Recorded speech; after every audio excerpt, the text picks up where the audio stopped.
I'd like to thank all my supporters from all 6 counties for the overwhelming results that we had tonight.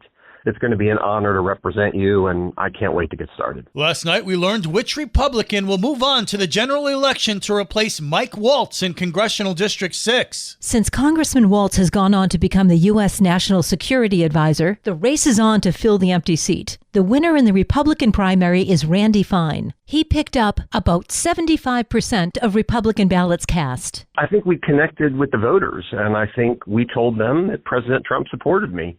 So I give most of the credit to President Trump. I mean, he asked me to do it. He supported me 100%, and I'm excited to go fight for his agenda in Washington. Fine has a clear vision of what his legislative priorities will be should he win the seat. Number one is going to be illegal immigration. You know, we have got to shut the border, and we have to deport the illegals. We've got to get our country back under control. Number two is getting the budget under control. You can't spend trillions of dollars you're not bringing in forever. And then number three is getting the world calm, which he's already doing a great job of. But we got to stand up for our friends and stand up to our enemies. It's not over. There's still the general election, but he's confident. Well, look, this is an overwhelmingly Republican district that overwhelmingly supports President Trump. I don't think that's going to change. But of course, I take every election seriously. Fine will face 4 other candidates April 1st, and that's no joke. NPA Randall Terry, write-in Chuck Sheridan, Libertarian Andrew Parrott, and the winner of the Democratic primary, Josh Wheel. For Flagler's Morning News, I'm Liz Ryan. Good morning, Flagler County. I'm Rich Carroll. You're listening to Flagler's Morning News on Wednesday, January 29th. It doesn't appear the position for Palm Coast City Manager will be filled anytime soon. 38 candidates have applied to become Palm Coast's next city manager. And during a recent council discussion, members weren't pleased with the results. For us as a council, I would like to ask, I think a total of 38, we're down to 35. Are you, as a council, comfortable with the applicants that we have received? I am not. Yeah, so Mr. Mayor, I agree. I think we're a little top heavy. There's several that are good candidates. I was hoping to see more so that we could find that perfect fit here for our city. But you're not happy with the pool of candidates either? No, I'd like to see more higher end candidates. Mr. Stevens? I would as well.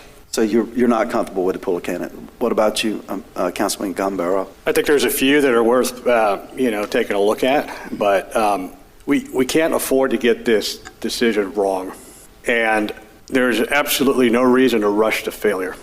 It's been decided to extend the resume period another month, and at the recommendation of the consultant, Doug Thomas of Strategic Government Resources, the council did rank 16 candidates on a scale of 1 to 3, and the top 6 will be interviewed further. For Flagler's Local Morning News, I'm Karen Johnson. This local news is a service of Flagler County's Toyota dealer, Beaver Toyota, US 1 St. Augustine, here to wow you. I feel like if we view this as just a tool to kind of give us more information than we had originally, but it's still going to always be confirmed by a professional, I think that it's a good thing. AI is making its way into all parts of our lives, including healthcare, but Flagler County's medical director says that's not necessarily a bad thing. Dr. Stephen Bickle telling the Friday Free-for-All of some promising developments on the AI front. One is diagnosis of not necessarily patient interaction where there's a lot of filtering, but like looking at CT scans and different kind of testing where the AI systems are able to look at patterns that the average human filters out. And they've done some very interesting work on Mayo Clinic and Google are working on some stuff like that. The other involves molecular biology engineering. It may not be that easy, in fact, I don't think it is, to predict who's going to get cancer. But once you get cancer, the molecular biology is becoming almost like industrial, where you can make proteins, you can use AI to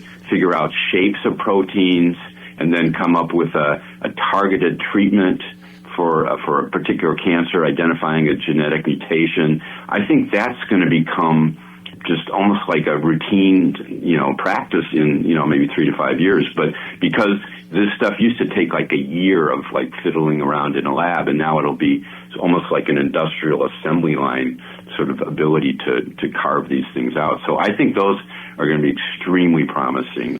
I'm Daryl Moody reporting. And now you're up to date on Flagler's Morning News. I'm Rich Carroll.